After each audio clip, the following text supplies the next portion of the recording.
నమస్కారం. అందరూ ఎలా ఉన్నారండి? నేనైతే బాగున్నాను. మీరు కూడా బాగుండాలని ఆశిస్తూ ఉన్నాను. సింగరేణి కాలరీస్‌కు చెందినటువంటి ఉన్నత పాఠశాలలు, కళాశాలలో పనిచేస్తున్నటువంటి కాంట్రాక్ట్ రెసిడెంట్ టీచర్లు CRTలకు మినిమమ్ టైమ్ స్కేల్ వర్తింపజేయాలని, తర్వాత 12 నెలల వేతనం కూడా చెల్లించాలని సింగరేణి సంస్థను ఎమ్మెల్సీ పింగిలి శ్రీపాల్ రెడ్డి గారు కోరారు.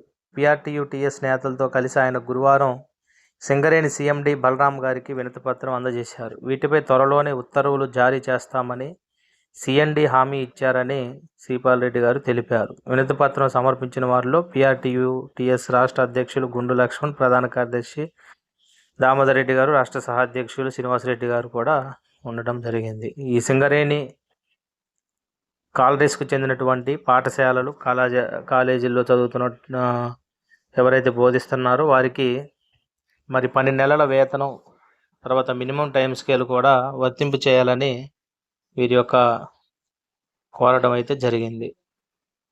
నిజంగా ఈ కాంట్రాక్టు పద్ధతిలో పనిచేస్తున్నటువంటి అనేక శాఖల్లో, అనేక విభాగాల్లో చాలామందికి 12 నెలల వేతనం కూడా అందడం లేదు. ఇంకా కనీస వేతనాలు కూడా మరి అందుతున్నటువంటి దాఖలాలు కూడా లేవు. నిజంగా అన్ని విభాగాల్లో, అంటే సింగరేణి కాలరీస్ అని కాదు, అన్ని విభాగాల్లో కూడా మరి 12 నెలల వేతనం, మినిమం టైం స్కేలు, ఇంకా ఎన్నో డిమాండ్స్ అయితే ఉన్నాయి. అవన్నీ కూడా ఒక్కసారి మరి ప్రభుత్వం కూడా ఈ కాంట్రాక్ట్ అవుట్సోర్సింగ్ పద్ధతిలో వివిధ శాఖల్లో పనిచేస్తున్నటువంటి ఉపాధ్యాయుల పట్ల, మరి పనిచేస్తున్నటువంటి సిబ్బంది పట్ల కొంచెం మానవతా దృక్పథంతో మరి కనీస వేతనాలు కూడా పెంచాల్సినటువంటి ఆవశ్యకత ఎంతైనా ఉంది. అనేక విభాగాల్లో చాలీచాలని వేతనాలతో పనిచేస్తూ ఉన్నారు. నేను జరిగినటువంటి సబ్ కమిటీ మీటింగ్లో కూడా అవుట్సోర్సింగ్ కాంట్రాక్ట్ ఉద్యోగులకు సంబంధించినటువంటి మరి ఈ యొక్క మరి విషయాలు కూడా ఏవి చర్చించిన దాఖలాలు కూడా లేవు. మరి ఎన్నో కోటి ఆశలతో ఈ ప్రభుత్వం మీద మరి ఎంతో నమ్మకం పెట్టుకున్నారు. మరి వీరు పెట్టుకున్నటువంటి నమ్మకాన్ని నిలబెట్టుకోవాల్సినటువంటి బాధ్యత ప్రభుత్వం మీద కూడా ఉంది.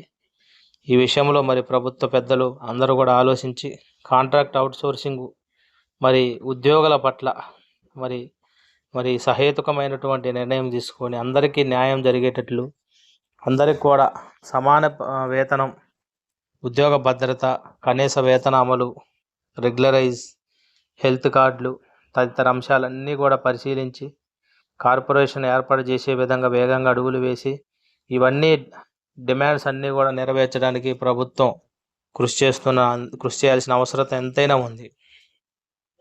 మరి వీరి పట్ల నిర్లక్ష్యం వహించిన ప్రభుత్వాలన్నీ కూడా నిర్లక్ష్యానికి గురైనాయి. ప్రభుత్వాలు మారుతూ ఉన్నాయి కానీ వీరి జీవితాల్లో ఎటువంటి మార్పు లేదు. దయచేసి మరి వీరి జీవితాలు వెలుగులు నిండే విధంగా ప్రభుత్వం కృషి చేయాల్సిన అవసరం ఎంతైనా ఉంది. మా విశ్లేషణ మీకు నచ్చినట్లయితే దయచేసి లైక్ చేయండి, సబ్స్క్రైబ్ చేయండి. ధన్యవాదములు.